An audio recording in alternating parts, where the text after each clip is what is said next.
Hello legends. तो कैसे हो आप लोग? आप सभी का स्वागत है सोशल साइंस चैप्टर के ब्रांड एपिसोड में। आज के एपिसोड में हम क्लास 10 पॉलिटिकल साइंस के चैप्टर नंबर 2 फेडरलिज्म को एक्सप्लेन करेंगे with notes. So now without wasting time let's begin the video. Well, पिछले चैप्टर में हम लोगों ने पढ़ा था कि क्या होती पावर और क्या होती पावर शेयरिंग, जिसमें हमने हॉरिजॉन्टल डिस्ट्रीब्यूशन ऑफ पावर और वर्टिकल डिस्ट्रीब्यूशन ऑफ पावर का नाम सुना था। यहाँ पर हम पढ़ेंगे वर्टिकल डिवीजन ऑफ पावर, जिसे हम फेडरलिज्म भी कहते हैं। तो सिंपल भाषा में बता देता हूँ यार, इसमें क्या होता है, डिफरेंट टाइप ऑफ गवर्नमेंट होती है जो कि डिफरेंट रीजन्स को रूल करती है। पहले तो आती है सेंट्रल गवर्नमेंट जो कि पूरे देश या फिर पूरे नेशन को रूल करती है।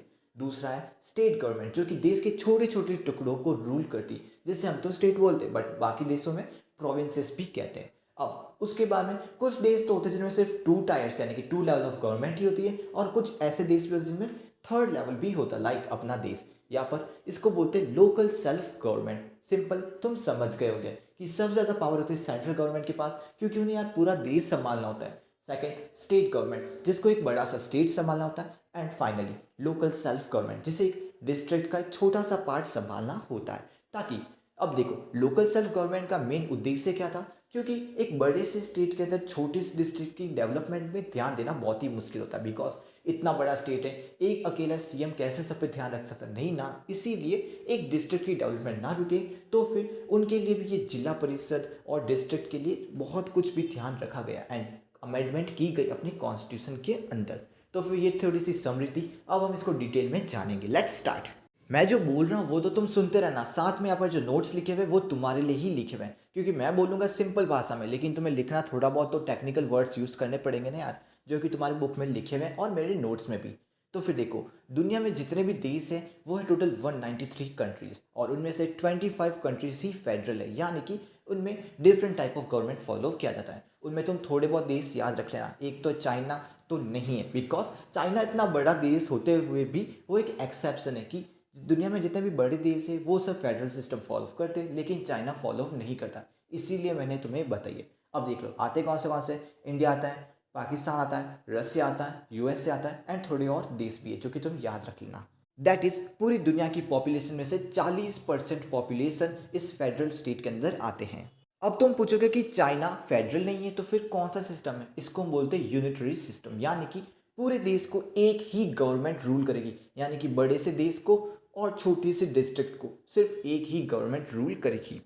हमें नहीं पता उनका इफेक्टिव वे में रूल हो पाता है या फिर नहीं, बट हमारे यहाँ पर जो होता है वो परफेक्ट, बिकॉज एक छोटे से डिस्ट्रिक्ट से लेके बड़े से देश की डेवलपमेंट पे ध्यान रखा जा रहा है। अब अगर क्वेश्चन आ जाए कि unitary system versus federal system के कुछ डिफरेंसेस लिखवा दो, तो फिर देखो, यूनिटरी सिस्टम में क्या होता है, जो सेंट्रल गवर्नमेंट होती है ना, उसके जो सब ऑर्डिनेट्स होते हैं उन पे वो ऑर्डर दे सकते हैं, उनको ऑर्डर पास ऑन कर सकती है, और वो उन्हें मना भी नहीं कर सकते, उनको फॉलो करना होगा। एंड जो भी यूनिटरी सिस्टम के अंदर जो सब यूनिट्स आती है ना, वो उनके सब ऑर्डिनेट होती हैं, और यहाँ पर सेंट्रल गवर्नमेंट ही आंसरेबल टू द पीपल होती है, यानी कि जवाबदेही वही होती है। जबकि अब फेडरल के कुछ पॉइंट्स लिख लो, मेनली यहाँ पर 3 ही पॉइंट है। अगर तुम वो 3 पॉइंट लिख लोगे तो फिर तुम्हारे आराम से मोस्टली 2 नंबर के लिए क्वेश्चन आएगा, तो फिर वो तुम आराम से कर लोगे, ठीक है ना। अब फेडरल में क्या होता है, हमें पता है ना कि 2 या फिर 3 टायर ऑफ गवर्नमेंट होती है, एंड जो सेंट्रल गवर्नमेंट होती है उनके ऑर्डर्स फॉलो करना नहीं करना वो स्टेट गवर्नमेंट और डिस्ट्रिक्ट के ऊपर होता है, ठीक है। अब वो जो ऑर्डर्स पास ऑन करते हैं अपने सब ऑर्डिनेट्स नहीं होते, बल्कि उनके पास खुद की भी पावर होती है, वो खुद भी इंडिपेंडेंट होते हैं, बट ऐसा नहीं कि कुछ भी कर लो, कॉन्स्टिट्यूशन के हिसाब से आपको काम करना होगा। और फेडरलिज्म के हिसाब से स्टेट गवर्नमेंट और सेंट्रल गवर्नमेंट दोनों ही अपने पीपल को आंसरेबल होते हैं, वो जवाबदेह होते हैं। आई होप तुम्हें ये डिफरेंस समझ में आ चुका हो। अब थोड़ा आगे बढ़ते हैं। अब अगर एग्जाम में पूछ ले what are the key features of federalism, तो फिर 7 पॉइंट है, बट अगर तुम 5 पॉइंट लिखोगे तो भी तुम्हारा काम चल जाएगा, इन्हें तुम पढ़ लो। बट अब मैं एक्सप्लेन कर देता हूँ। पहला पॉइंट बहुत ईजी है कि जो फेडरल स्टेट्स में 2 या फिर 3 टायर या फिर लेवल ऑफ गवर्नमेंट होता है। जैसे मैंने बताया था ना, एक तो सेंट्रल गवर्नमेंट, दूसरा स्टेट गवर्नमेंट, और अपने यहाँ पर लोकल सेल्फ गवर्नमेंट। सिंपल। अब दूसरा पॉइंट, जो स्टेट गवर्नमेंट और सेंट्रल गवर्नमेंट होती है वो एक ही जनता को, यानी कि एक ही नागरिक को, मतलब कि समझ रहे हो ना, मतलब कि लोग तो वही हैं लेकिन गवर्नमेंट डिफरेंट है, उनकी जुरिस्डिक्शन अलग है, उनकी टैक्सेशन पॉलिसी, उनकी एडमिनिस्ट्रेशन पॉलिसी, ये सब डिफरेंट हो सकती है। तीसरा पॉइंट, इनकी जो जुरिस्डिक्शन है वो सब कॉन्स्टिट्यूशनली गारंटीड है, उन सब पूरा प्रीडिफाइंड हो रखा है वहाँ पर। नेक्स्ट पॉइंट, जो कॉन्स्टिट्यूशन के जो फंडामेंटल्स है ना, वो कोई भी एक गवर्नमेंट चेंज नहीं कर सकती। दोनों ही टाइप ऑफ गवर्नमेंट्स की कंसेंट यानी कि सहमति चाहिए होती, तभी अमेंडमेंट हो सकता है। नेक्स्ट पॉइंट, जब कभी भी सेंट्रल गवर्नमेंट और स्टेट गवर्नमेंट के बीच में कोई कॉन्फ्लिक्ट, कोई डिस्प्यूट हो जाए, तो फिर जो हाईएस्ट कोर्ट यानी कि अपने केस में सुप्रीम कोर्ट है, उसका जो जजमेंट होगा वो ही फाइनल और दोनों को मानना होगा। अब बाकी पॉइंट्स भी तो मान लेना, ठीक है। अपने इंडिया की बात करें तो फिर सारे सातों के सातों पॉइंट अपने ऊपर अप्लाई होते हैं, यानी कि we are perfectly federal, right. अब पूछ ले कि फेडरल स्टेट के दो एस्पेक्ट क्या होते हैं। पहला तो है mutual respect and agreement to live together, यानी कि दोनों अगर एक दूसरे की इज्जत करेंगे तभी तो काम हो पाएगा। अगर एक दूसरे की इज्जत नहीं करेंगे तो फिर डिस्प्यूट ही होंगे। And agreement to live together वही है, शांति से रहो और अपना काम अच्छी तरह से निभाओ ताकि देश डेवलप कर सके। अब दो टाइप ऑफ फेडरेशन होती है, पहली तो होती है कमिंग टुगेदर फेडरेशन और दूसरी होती है होल्डिंग टुगेदर फेडरेशन।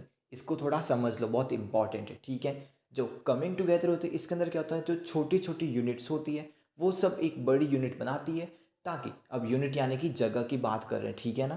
तो फिर वो सब एक बड़ी यूनिट बनाते हैं ताकि उनके पास ज़्यादा सॉवरेनिटी एंड ज़्यादा पावर आ सके सिक्योरिटी की बेसिस पे। अब इसका एग्जांपल क्या है, स्विट्ज़रलैंड हो गया, अमेरिका हो गया, और दो एग्जांपल काफ़ी, फिर तो ईटीसी लगा नहीं, मेरी तो यही आदत थी। अब दूसरा अपने होल्डिंग टुगेदर, इसके अंदर क्या होता है, जो एक बड़ा सा देश होता है ना, वो अपनी पावर को डिवाइड करता है अपने नीचे वाले कॉन्स्टिट्यूएंट स्टेट्स के अंदर। एग्जाम्पल अपना देश भारत, ये तो याद रख ही लोगे ना। लेकिन ये जो होल्डिंग वाला है ना, इसके अंदर central government more powerful then state government होती है। अपने देश भारत की बात करें तो फिर आज़ादी से लेके अभी तक बहुत सारे स्टेट्स पहले कम थे, अब नए स्टेट बन चुके हैं। बिकॉज जब बड़ा सा स्टेट होता है उसको डिवाइड करते हैं एक नए स्टेट बनाने के लिए, उनके नाम चेंज कर देते, उनकी बाउंड्रीज चेंज कर देते एंड सो ऑन, बहुत सारे चेंजेस हो रखे हैं। लेकिन जो अपना कॉन्स्टिट्यूशन कहता है ना, वो कहता है कि India that is Bharat is union of states, यानी कि हमें यूनियन ऑफ स्टेट्स कहा गया, ना कि एक फेडरल। लेकिन मीनिंग वही है, कहने का मतलब वही है कि इंडिया एक फेडरल स्टेट है, बट यूज़ नहीं किया गया, ये वर्ड फेडरल स्टेट यूज़ नहीं किया गया, राइट। अब कॉन्स्टिट्यूशन के अंदर तीन लिस्ट बनाई गई जो कि बहुत ही इंपॉर्टेंट है, याद रख लेना।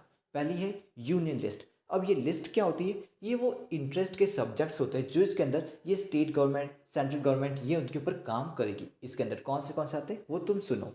यूनियन लिस्ट के अंदर नेशनल इंपॉर्टेंस के सब्जेक्ट्स आते हैं, लाइक करेंसी आ गई, फॉरेन मिनिस्ट्री आ गई, डिफेंस आ गया, कम्युनिकेशन आ गया एंड सो ऑन। अब स्टेट लिस्ट सेम, इसके अंदर क्या होता है, जो रिस्पेक्टिव स्टेट होता है उसकी जो भी इंपॉर्टेंस की सब्जेक्ट्स होते हैं वो सब इसके अंदर आता है, लाइक पुलिस आ गया एग्रीकल्चर आ गया एंड सो ऑन। अब नेक्स्ट लिस्ट होती है कॉन्करेंट लिस्ट। इसके अंदर क्या होता है, दोनों स्टेट और सेंट्रल गवर्नमेंट के टाइप के कॉमन इंटरेस्ट होते हैं वो सब इसके अंदर आते हैं, like education, forest.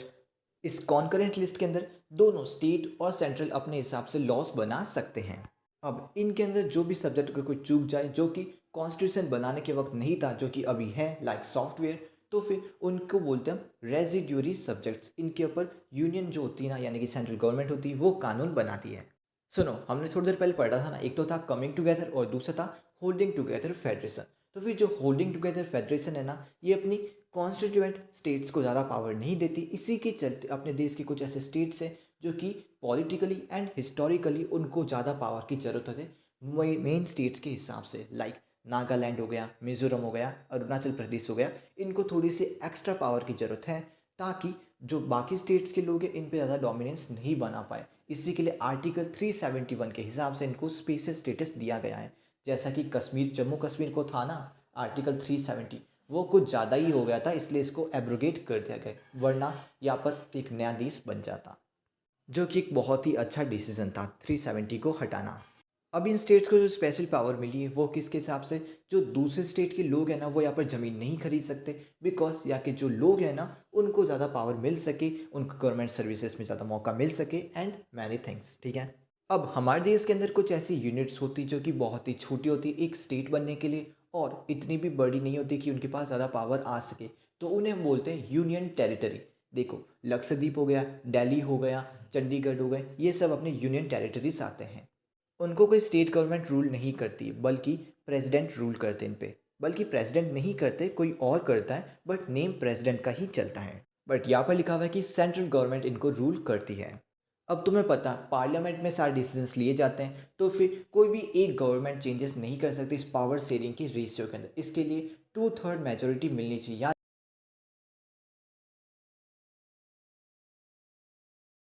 For example अगर हमारे पास 600 लोग हैं ना, तो उनमें से जब तक 400 लोग सहमति नहीं देंगे तब तक कोई चेंजेस नहीं हो पाएगा।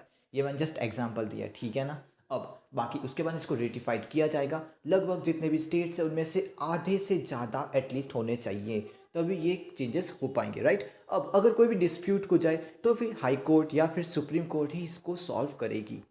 अब आगे के जो पॉइंट्स हैं ना वो ज़्यादा इंपॉर्टेंट नहीं है, बट तुम पढ़ लेना, ठीक है।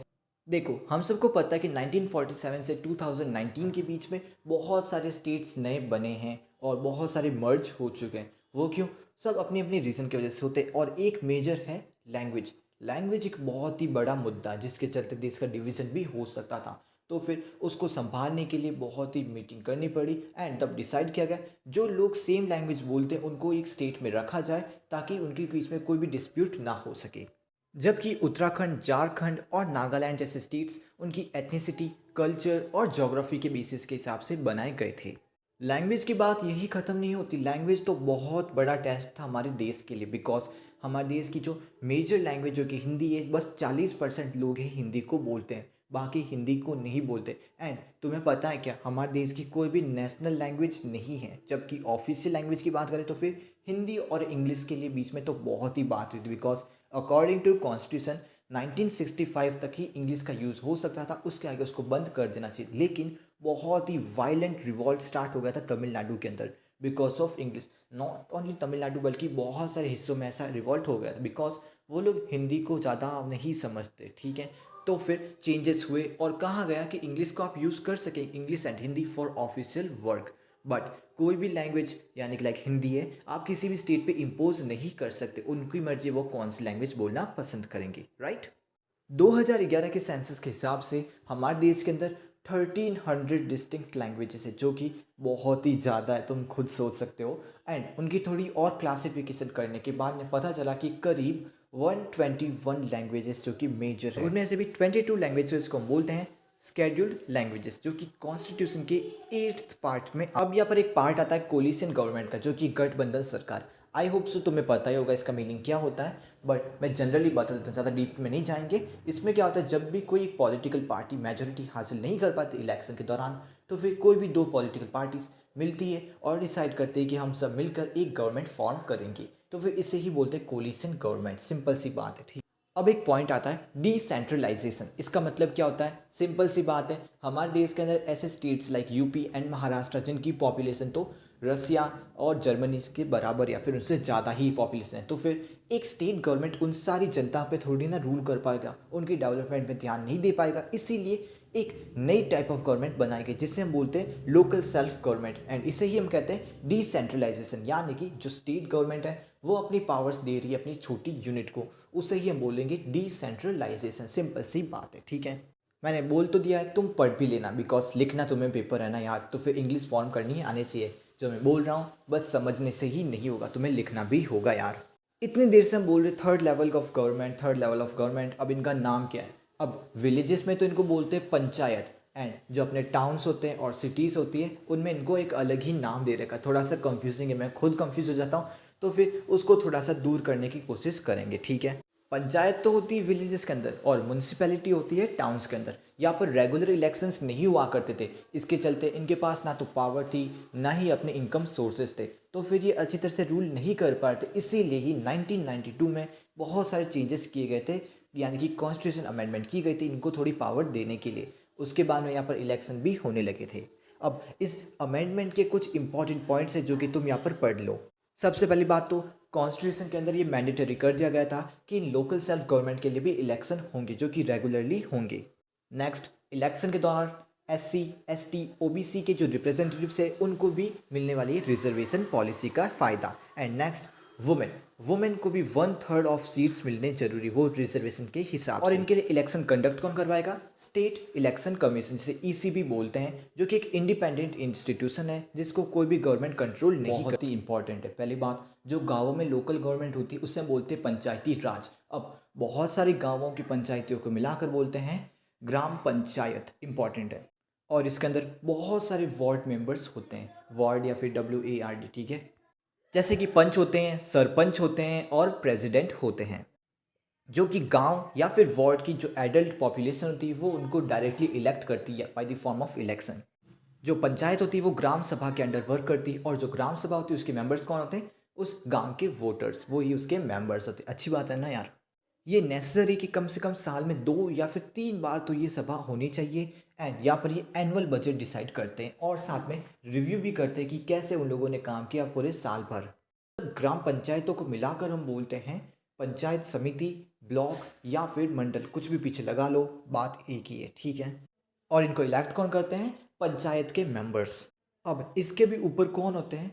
जिला परिषद, यानी कि सबसे ऊपर होता है तुम्हारा जिला परिषद, उसके नीचे होते हैं ये मंडल, ब्लॉक, समिति, जो भी तुम बोलो, ग्राम पंचायत, और उससे भी नीचे होती है पंचायती राज। सिंपल, ये 4 डिवीजन होते हैं जो कि मेरा दिमाग तो खराब करके रखे हुए हैं, लेकिन तुम प्लीज़ ढंग से समझ लेना, ठीक है। इस जिला परिषद का जो हेड होता है उसको बोलते हैं जिला परिषद पर्सन। सिंपल, चेयरपर्सन लगा दो, ये है उसका हेड। ये तो गाँव का हुआ है। अब हम शहरों की बात करते हैं। जो टाउन्स होते हैं उनके अंदर होती थी म्यूनसिपैलिटीज़, और जो बड़े शहर सिटीज़ होती उनके अंदर होती म्यूनिसिपल कॉरपोरेशंस। ये थोड़े से कंफ्यूजिंग होंगे लेकिन तुम समझ लेना, ठीक है। Corporation for cities and municipalities for towns, ठीक है। जो म्यूनिसिपैलिटी का जो हेड होता है उसको बोलते हैं म्यूनिसिपल चेयरपर्सन, एंड जो कॉरपोरेशन का हेड होता है उसे हम बोलते हैं मेयर। Simple, clear.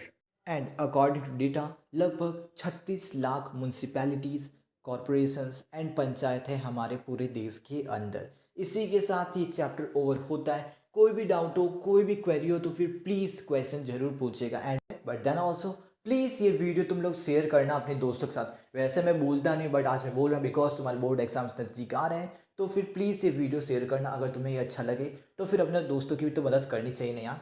सो मिलते हैं अगला एपिसोड में, तब तक के लिए जय हिंद, जय भारत, गुड बाय लेजेंड्स।